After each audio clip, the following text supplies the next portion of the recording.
ఓం శ్రీ మహాగణాధిపతయే నమః. శ్రీ గురుభ్యో నమః. శ్రీరామచంద్ర పరబ్రహ్మణే నమః. భగవద్భక్తులారా, కార్తీక మాసంలో వచ్చే నాగుల చవితి చాలా ముఖ్యమైన పండుగ. నాగ చతుర్థి అనే పేరుతో కూడా పిలుస్తారు.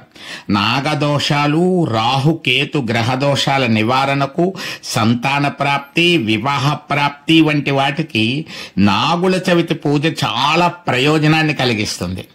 నాగ చతుర్థిగా పిలువబడే ఈ రోజున గ్రామీణ ప్రాంతాల్లో ప్రజలు కుటుంబాలతో సహా తరలి వెళ్లి పుట్టల్లో పాలు పోస్తారు. పొలాల్లోకి వెళ్లి పుట్టల దగ్గర పూజలు చేస్తారు. కొంతమంది జంట నాగుల విగ్రహాలకి పూజ చేస్తారు. సుబ్రహ్మణ్య స్వామి ఆలయాల్లో పూజలు, అభిషేకాలు జరిపిస్తారు. మరికొంతమంది వారి ఇంట్లోనే పిండితో నాగేంద్ర ప్రతిమను తయారు చేస్తారు. గోధుమ పిండితో కానీ వరి పిండితో కానీ ఒక నాగేంద్ర ప్రతిమను చక్కగా తయారు చేసి ఆ పిండి ప్రతిమకి పాలతో అభిషేకం చేస్తారు, పూజన చేస్తారు, చిమ్మిలి నివేదనగా సమర్పిస్తారు. ఇదంతా ఇంట్లోనే చేసుకుంటారు.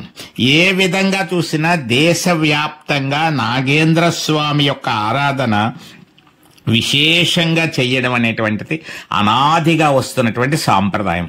కాబట్టి ఈ నాగుల చవితి రోజున పరస టీవీ ద్వారా మీ అందరికీ కూడా పూజకు సంబంధించిన కొన్ని విషయాలు, కొన్ని సులభమైనటువంటి నాగదోష పరిహార మార్గాలు అందించడానికి ప్రయత్నం చేస్తున్నాం. మీ అందరూ ప్రోత్సహించి సబ్స్క్రైబ్ చేసి ఇలాంటి ఎన్నో కార్యక్రమాలకి ముందుకు నడిపించవలసిందిగా విజ్ఞప్తి చేస్తూ కార్యక్రమంలోకి ప్రవేశిద్దాం. మానవ దేహాన్ని 9 రంధ్రాల పుట్టగా భావిస్తారు. మానవ శరీరంలో కుండలిని శక్తి మూలాధార చక్రంలో పాము ఆకారంలో ఉంటుందని యోగ శాస్త్రం తెలియజేస్తోంది. అటువంటి కుండలిని శక్తిని మేల్కొల్పడం ద్వారా మనిషి చైతన్యవంతుడవుతాడు. అందుకే వృశ్చిక రాశిలో వచ్చే జ్యేష్ఠ నక్షత్రంలోకి సూర్యుడు కార్తీక శుద్ధ చతుర్థి నాడు ప్రవేశిస్తాడు. ఆ రోజున నాగ ఆరాధనకు చాలా విశేషమైన ఫలితం లభిస్తుంది. కాబట్టి పండితులందరూ కూడా నాగుల చవితి పేరుతో పండుగను ఏర్పాటు చేశారు.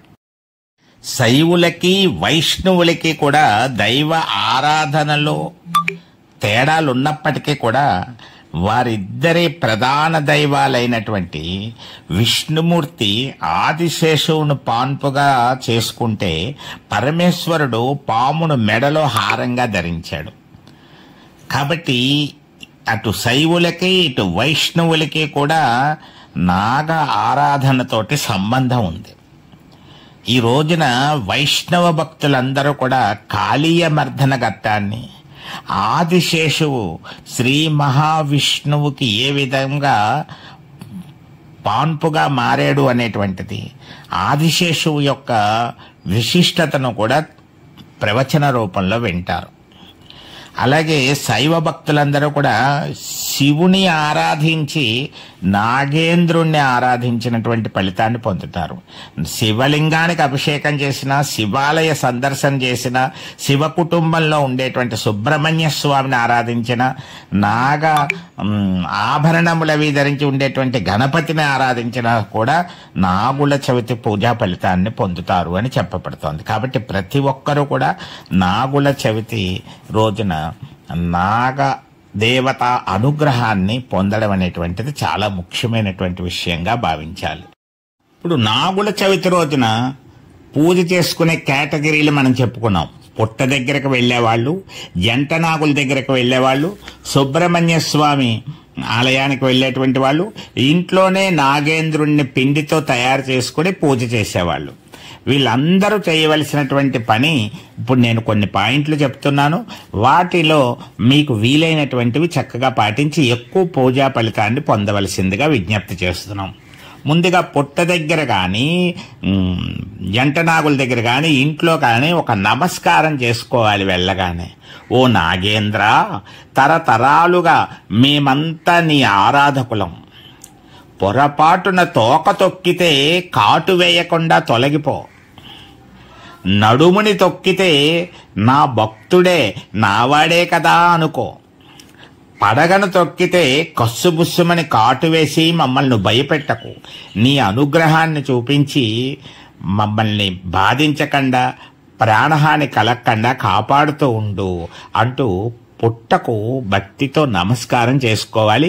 లేదా జంట నాగులకు నమస్కారం చేసుకోవాలి. ఇంటి దగ్గర పూజ చేసేవాళ్ళు ఇంటి దగ్గర ఉన్న ఆ నాగదేవతకు నమస్కారం చేసుకోవాలి. ముందుగా మీరు పూజ చేసే ప్రదేశం దగ్గర, అంటే పుట్ట మీద కానీ జంట నాగుల దగ్గర కానీ ఇంటిలో కానీ కొద్దిగా పసుపు నీళ్లు చల్లాలి. తర్వాత ఆ పుట్ట మీద కొద్దిగా వరిపిండి పసుపు కుంకుమలు మళ్ళీ చల్లాలి. వరిపిండి పసుపు ముందు పసుపు నీళ్లు జల్లుతారు, తర్వాత కొద్దిగా వరిపిండి, కొద్దిగా పసుపు, కొద్దిగా కుంకుమ జల్లుతారు. కొద్దిగా కుంకుమ కాస్త ఎక్కువ జల్లండి పై భాగంలో, అలా పుట్ట దగ్గర, అలాగే జంట నాగుల దగ్గర కానీ అలా కొంచెం కుంకుమ. తర్వాత వాటితో ఆ కుంకుమతో పని ఉంటుంది.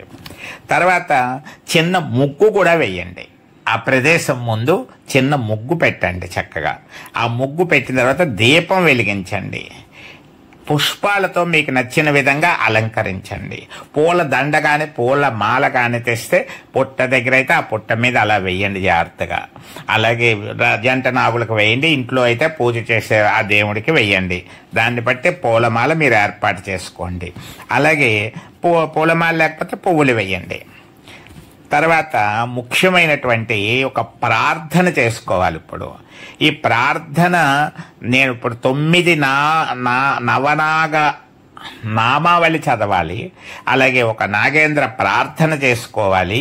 కలిదోష నివారణ, శనిదోష నివారణ అంతా పోగొట్టేటువంటి ఒక ప్రార్థన. ఇదంతా కూడా తక్కువ సమయంలోనే అయిపోతుంది. 2 నిమిషాలు 3 నిమిషాల్లో అయిపోతుంది.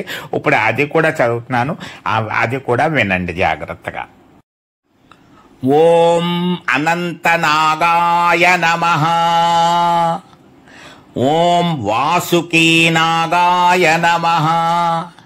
ఓం శేషనాగాయ నమః. ఓం పద్మనాభనాగాయ నమః. ఓం కంబలనాగాయ నమః. ఓం శంఖపాలనాగాయ నమః. ఓం ధృతరాష్ట్రనాగాయ నమః. ఓం తక్షకనాగాయ నమః. ఓం కాలనాగాయ నమః. భక్తి శ్రద్ధలతో ముఖ్యమైన నాగేంద్ర ప్రార్థన చేసుకోవాలి. పాహి పాహి సర్పరూప నాగదేవ దయామయ. పాహి పాహి సర్పరూప నాగదేవ దయామయ. సత్సంతాన సంపత్తిం దేహి మే శంకర ప్రియ. అనంతాది మహానాగరూపాయ వరదాయ చ. తుభ్యం నమామి భుజగేంద్ర సౌభాగ్యం దేహి మే సదా. శరవణ భవ శరవణ భవ శరవణ భవ పాహి మాం. శరవణ భవ శరవణ భవ శరవణ భవ రక్ష మాం. ఇప్పుడు అందరూ కూడా కలిదోష నివారణకు ఉపయోగపడే 2 లైన్ల ఒక చిన్న శ్లోకాన్ని తప్పనిసరిగా చదవడం చాలా మంచిది. అందరూ అనండి, నేను అంటూ ఉంటాను, మీరు కూడా అనండి. కర్కోటకస్య నాగస్య దమయంత్యా నలస్య చ. మరలా ఒకసారి. కర్కోటకస్య నాగస్య దమయంత్యా నలస్య చ. ఋతుపర్ణస్య రాజర్షేః కీర్తనం కలినాశనం. అందరం కలిసి అనేద్దాం ఒకసారి. కర్కోటకస్య నాగస్య దమయంత్యా నలస్య చ ఋతుపర్ణస్య రాజర్షేః కీర్తనం కలినాశనం. ఇప్పుడు మరొక్కసారి అందరూ కూడా నేను చెప్పిన వెంటనే నాతో పాటు అనండి. గుట్టలపై గుడిలో కొలువయ్యదవు. గుట్టలపై గుడిలో కొలువయ్యదవు. పుట్టలలో పవలించి మురిసెదవు. పుట్టలలో పవలించి మురిసెదవు. పుట్టిన వారిని పెంచు స్వామివి నీవే. శరణు శరణు శరవణ భవ స్వామినాథ. 6 సార్లు అందరూ కూడా ఓం శరవణ భవ, ఓం శరవణ భవ, ఓం శరవణ భవ, ఓం శరవణ భవ, ఓం శరవణ భవ, ఓం శరవణ భవ అనండి. ఇప్పుడు ధూపం చూపించాలన్నమాట. కొద్దిగా మీరు దీపాన్ని ఒకసారి అలా చూపెడతారు, నైవేద్యం సమర్పిస్తారన్నమాట. లఘువుగానే చాలా సులభంగా ఈ పూజను ఇలా చేసుకోవచ్చు. మీ ఓపికను బట్టి, సమయాన్ని బట్టి మీరు సుబ్రహ్మణ్య అష్టోత్తరాలు, ఇలాంటివి సహస్రనామాలు, ఇంకా ఏవైనా చేసుకోవచ్చు. కానీ ఇది మీకు సులువుగా అందరూ చేసుకోవడానికి వీలుగా ఉండే విధానం చెప్పాం. ధూపం దీపం చూపించి నైవేద్యం సమర్పించాలి. నైవేద్యంగా ఏం సమర్పించాలో గుర్తుపెట్టుకోండి. ఆవు పాలు, చలిమిడి, చిమ్మిలి, అరటి పండ్లు, కుదిరిన వాళ్ళు గ్రామీణ ప్రాంతాల్లో తాటి బుర్రగుంజు అని వస్తుంది. ఆ బుర్రగుంజు కొన్ని చోట్ల తేగలు కూడా నివేదనగా పెడతారు ఈ రోజున. అలాగే పానకము, లడ్డు ప్రసాదం కూడా నివేదనగా ఎక్కువ చోట్ల పెడుతూ ఉంటారు. వీటిల్లో మీకు కుదిరినవి ఏ ఉంటాయి ఇవన్నీ పెట్టాలని కాదు, కొన్ని జాబితా మీకు చెప్పాను. మీ దగ్గర చలిమిడి ఉంటే చలిమిడి పెట్టండి, చిమ్మిలి తప్పనిసరిగా ఉంటుంది, చిమ్మిలి తప్పనిసరిగా పెట్టాలి. అలాగే అరటి పండ్లు ఎలాగా ఉంటాయి, బెల్లం ముక్క ఎలాగా ఉంటుంది, మిగతావి వీలుని బట్టి ఇంకా ఏమైనా పదార్థాలు పెట్టాలనుకున్నా పండ్లు అవన్నీ కూడా పెట్టుకోవచ్చు, రకరకాల పండ్లు అన్నీ కూడాను. ఆ విధంగా మీరు నైవేద్యాన్ని సమర్పించి హారతి ఇస్తారన్నమాట. స్వామికి హారతి ఇస్తారు. అయితే నైవేద్యాన్ని సమర్పించేటప్పుడు జంటనాగుల వద్ద కానీ పుట్ట దగ్గర కానీ సమర్పించేటప్పుడు రాహుకేతు దోష నివారణ బాగా జరగాలి అంటే జిల్లేడు ఆకులో బెల్లం ముక్కను నైవేద్యంగా పెట్టాలి అని కూడా కొంతమంది పండితులు సూచించడం జరిగింది. వీలు కుదిరిన వారు జిల్లేడు ఆకు అందుబాటులో ఉంటే అలా జిల్లేడు ఆకులో బెల్లం ముక్కని నివేదనగా పెట్టండి. ఈ విధంగా ఓం శరవణ భవ అనుకుంటూ చక్కగా హారతి ఇచ్చి కుదిరితే ప్రదక్షిణ చేయండి. లేకపోతే ప్రదక్షిణ చేసినట్లుగా భావిస్తూ ఓం శరవణ భవ, ఓం శరవణ భవ, ఓం శరవణ భవ అనుకుంటూ 6 ప్రదక్షిణలు చేసినట్లుగా భావన చేసుకోండి, నమస్కారం చేసుకోండి. ఇప్పుడు చివరగా ఏం చేస్తారు అంటే మీరు కుంకుమ బొట్టు పెట్టుకోవాలి. ఇప్పుడు ఈ కుంకుమ పుట్టమట్టితో కలిసిన కుంకుమ పెట్టుకోవాలి. ఇంతకుముందు కాస్త అక్కడ పుట్టమట్టి దగ్గర కానీ జంటనాగుల దగ్గర కానీ ఎక్కడ కుంకుమ చేసినా ఆ కుంకుమ బొట్టుగా పెట్టుకోండి. అలా పుట్ట దగ్గర పూజ చేసిన వాళ్ళు మాత్రం ఆ పుట్టమట్టితో కూడినటువంటి ఆ కుంకుమ వేసిన చోట ఉన్నటువంటి మట్టినే తీసుకొని, అంటే అందులో కుంకుమ కూడా కలుస్తుంది, దానిని బొట్టుగా పెట్టుకోవడం అనేటువంటిది జరుగుతూ ఉంటుంది. కొద్ది ఆవు పాలు పోసేటప్పుడు పుట్ట దగ్గర పూజ చేసేటువంటి వాళ్ళు ఆ పుట్ట మీద కూడా పైన కూడా కొద్దిగా ఆవు పాలు పోస్తారు, లోపల పోస్తారు, కొద్దిగా పైన కూడా పోయాలి. ఆ ధారగా అలా పైనుంచి అలా మట్టి మించి అలా జారుతుంది.